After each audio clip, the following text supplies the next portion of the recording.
Panther people, what up? Frank Reich spoke with reporters today. Guess which players currently on the roster he didn't talk about. What's going on? You're watching Panthers Post with Phil Perkins. If you're new here, thanks. There's a bunch of you. We've had about 100 subscribers in the last couple days or so. I hope you appreciate my reaction, my live reaction of Frank Reich getting the job, and then my more thought out reaction to Frank Reich getting the job, and also the second episode of my draft profile on the quarterbacks of the Carolina Panthers should be targeting. That with Damian Parsons from the Draft Network. Episode 2 with CJ Stroud. Way more views than the Bryce Young episode, which I think just cracked 1,000. I think the appetite wasn't there yet for draft talk. We still didn't have a coach, but now that the Carolina Panthers have themselves a coach and some other things just happened around the NFL, I think you might want to check that Bryce Young episode out. Also, see below here, Carolina Panthers, Panthers Post merch, new era, new coach, new logo. Probably seeing some of the cool transitions like this one, right? So I got a brand new logo, brand new animations, loving it. Love the shirts, cop one, show support. As Frank Reich spoke with the media today after speaking with the Carolina Panthers, social media teams and all that, he actually got to, talk to the hometown media, face live bullets. These are some of my reactions, some of my takeaways from this.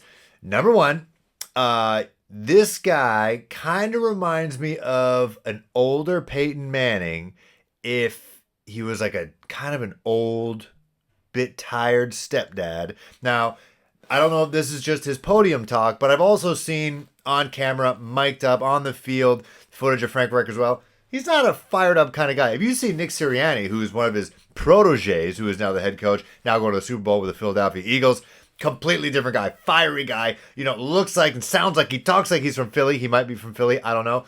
Frank Reich is just kind of like chill out. He kind of looks like, what I say Peyton Manning, kind of a mix of Peyton Manning and Aaron Rodgers, that vibe, just like kind of chill out.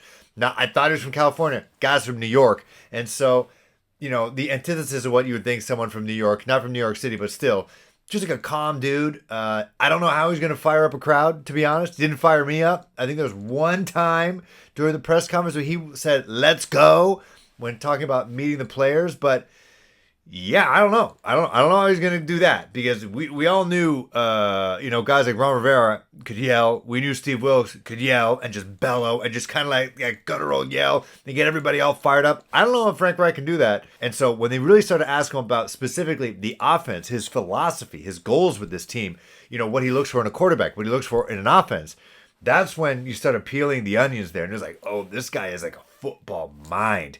He doesn't just think as the quarterback. He thinks as a defender, specifically when it comes to the type of quarterback that he wants. And that kind of leads to what we're going to talk about later in terms of which kind of quarterbacks is he going to be looking at in the draft or in free agency. He talks about how, he loves mobile quarterbacks. And why? Some guys say he loves mobile quarterbacks. He loves them because you want to be able to, the way he just articulates things on seeing what a defender sees after being a head coach, controlling a whole team. Talk about how, you want to give the defenders, especially with the RPO, a lot to think about. Is it a short game RPO, mid game RPO? Is he going to go deep? And is it just making them think, making them kind of like dig their heels into the turf and not really knowing what they want to do, and talk about committing to the run. So that's a good sign for Chuba Hubbard, who was in the crowd. He did mention Deontay Foreman by name. I don't know if the Panthers are going to actually pay him a lot of money right now. If you take a look at the teams that are in the Super Bowl right now, I think collectively they're paying their running backs, all of them, no more than $6 million combined. So I don't know if Deontay Foreman is going to be around next year as much as I love him. You could always draft one, unfortunately, especially one that is a battering ram and can catch the ball. But either way, it's all about running the ball, and that's good news for a guy like Chuba Hubbard and whoever's coming into this system, because it builds up that RPO system. But then he talks about you got to go deep. It's 3rd and 10. He gives his example. It's 3rd and 10. The game's on the line. Do you have the cojones? Do you have the moxie? Do you have the wherewithal to make a play at 3rd and 10 when you need to throw the ball? And everyone knows you got to throw the ball, and they make it happen. And so he says it's going to be a brand of football the Carolina Panthers are going to be proud of. And, while you can be proud of rushing for, team records, but when that's all you got and you can't do it against certain teams, then what are you going to do? You're going to rely on the quarterback. And we saw what happens. You get a 50-yard in the air game by Sam Darnold. Sure, you win, but that's not always going to be the case. It's not always going to be week 18 when no one has really anything to play for besides draft position.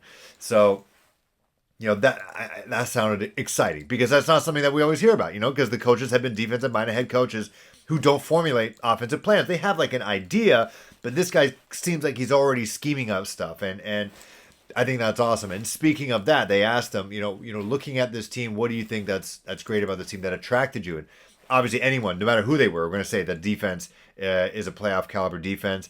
They're getting better, and then when it comes to the offense, he said kind of what they talked about. They have great players, and they didn't mention the quarterbacks. Not one quarterback. I even mentioned he mentioned Deontay Foreman by name, but he didn't mention the quarterback. Not one. Didn't mention Sam.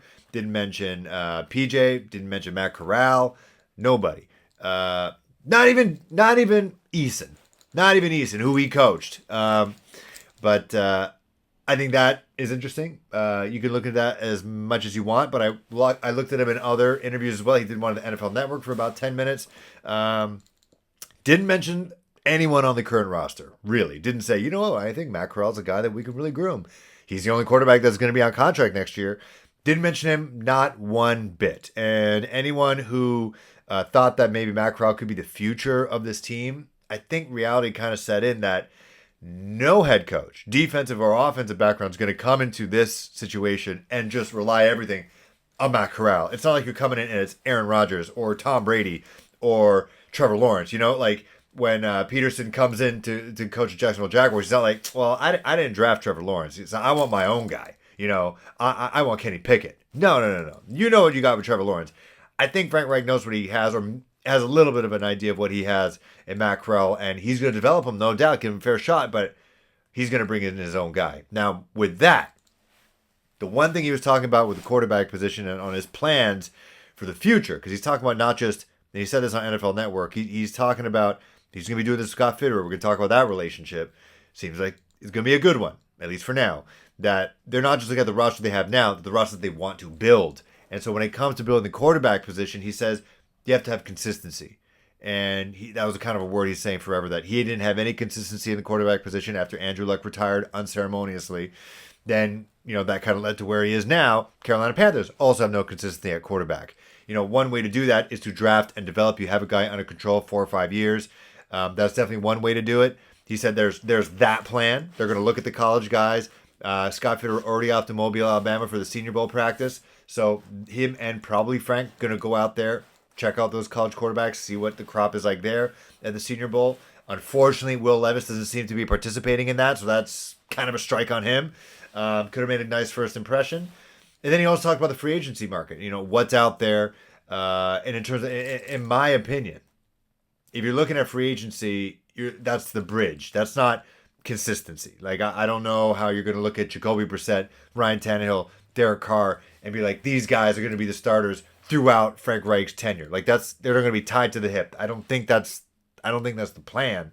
I think, in terms of my opinion, I think the play should be, and Scott Fitterer said this after they had scrums, as they like to call it in the biz, that he said, if you have a quarterback that you love, like fall in love with conviction, you love them, you go and get them. That's it. And they have the ammo. They do. And depending on the situation with Steve Wilks, who's reportedly in conversation with the San Francisco 49ers as their defensive coordinator, I don't know how the rule works, but if he takes it, it's a lateral move. I think the Panthers might be getting a 3rd-round pick. If that's the case, then they have, a first, 2 seconds, 2 thirds, 2 fourths, and a 5th and 6th, I think. I don't think they have a 7th. So they can bunch a couple of those up and move up to number 1, number 2, or number 3 and get their quarterback. But as long as they have conviction, as Scott Fitterer says, they're not going to force it. Because a lot of things can happen, a lot of moving parts. They might not have to do it. And so I think that's the best play in a situation for the Carolina Panthers. Let me know what you thought. If you did watch the press conference with Frank Reich, what did you think about what he had to say? If you checked on social media, all the beat reporters doing a great job. Sheena Quick Blitz. They're asking all the tough questions as well, just about Steve Wilks, kind of, on his behalf. Like, did he even have a chance to get this job? Talk about diversity in the NFL with the Carolina Panthers. Really good videos there. I'm not going to try to paraphrase. Just go to their Twitter accounts, check them out. They're always great. Let me know what you thought about all the answers from Reich, from Tepper, from Fitterer about the future of this franchise. Let me know in the comments below. The things that happen in the league that could be affecting the Carolina Panthers. Sean Payton going to be the Denver Broncos' next head coach. It seems like everybody decided to announce new coaches today. The Carolina Panthers were first with Frank Reich, and then soon after that, it was Sean Payton going to the Broncos, and then DeMeco Ryans going to the Houston Texans, a team he used to play for. So Sean Payton going to the Broncos, the Saints getting the Broncos' first-round pick that they got from the Dolphins, trading Nick Chubb. And they got that pick from trading with the Niners, so they can draft Trey Lance, who hasn't played a lick of football. But the Broncos' 29th overall pick going to the Saints. So the Saints are now back in the first round. They also get a second round going into next year's draft, and then they send Sean Payton and a third-round pick next year to the Denver Broncos. So how does that affect the Panthers? Well, now the Saints are back in the first round. If they wanted to trade back, get some more picks, I guess they could potentially get more talented, but that's about it. But Sean Payton, officially not going to be the Carolina Panthers coach. We know that. Not returning to New Orleans, so that's kind of good too. Maybe he just thought, hey, it's kind of crap out here. I'm just going to go back to Louisiana. That's not happening. So that means another year of Dennis Allen. So good for us. That's for sure. What else? From DeMeco Ryans. So this is something I thought that was very interesting. So he's a defensive guy. And he's going to bring some offensive coordinator from whether it's a quarterback's coach with San Francisco. I think it's Brian Griese. Pretty sure he's the quarterback's coach. Or they're not their offensive coordinator, but maybe like a running back coach, tight end coach. Somebody from the Shanahan tree is going to be joining him in Houston. And Dan Orlovsky, bright guy for ESPN, kind of talked about all this, talked about how DeMeco Ryans, he has to nail the quarterback draft and he's got to nail the offensive coordinator positioning to kind of turn this team around because they have some problems in terms of draft capital. They could be a quick turnaround, maybe like a Bengals type thing. And it's interesting, Orlovsky threw out Anthony Richardson as a quarterback that he would pair with DeMeco Ryans, future offensive coordinator, and the Houston Texans. Now, I tweeted at him, didn't tweet at me back because I'm a nobody. I wondered, you're not picking Anthony Richardson with a second overall pick. Do you then pick him with their 12th overall pick, which they have, which would be an interesting development because that would then, because as a defensive-minded head coach, maybe he wants to get the defensive player of his choice because someone thirsty could be trading with the Chicago Bears like the Indianapolis Colts, who are enamored with, let's say, Will Levis, because in my head, those two teams, like his team and the Colts, are linked. So if they were hypothetically to pick Anthony Richardson with the 12th overall pick, because that's kind of where some people are putting Anthony Richardson right now, because he needs development. And what better with a team that doesn't really have that high expectations? You just put him out there and, baptism by fire type situation. So then with the second overall pick, they can almost have their choice of either Will Anderson or Jalen Carter, because you would think someone like the Colts, Jim Irsay, kind of crazy, will trade with the Bears. Bears don't have to go down that much. Just go to number 4. And then they can draft themselves a Will Levis, who I think they're probably going to end up drafting, regardless of where they're at. And then if that happens, then you got the Panthers sitting not so pretty at 9, who could then trade up to number 3 with the Arizona Cardinals, and then get whoever the Colts don't take. That's just like a galaxy brain thing. I thought, defensive-minded head coach, do they want to pick a quarterback right now? Or do they want to do what the Panthers did and build the trenches first? Because I couldn't name you an offensive or defensive lineman right now for the Houston Texans. I think La'el Collins, is a left tackle with the Houston Texans. But on the defensive line, I don't know who the hell's on that team. So you would think they'd want to build the trenches first, like the Panthers have been doing. Mind you, they still need an edge. And then after that draft class, you then move to quarterback, which Carolina Panthers find themselves in right now. Maybe the Houston Texans do that next year, get your, Drake May or your Caleb Williams, and then sit pretty in that situation. Anyway, that's just me going Galaxy Brain. Let me know what you think about the other coaching hires. Do you give a F? I think it does, because it kind of affects us a bit. But yeah, let me know. Everything. How you feel about Frank Reich? How you feel about this team? You excited? You're kind of like, meh? Let me know. Comments below.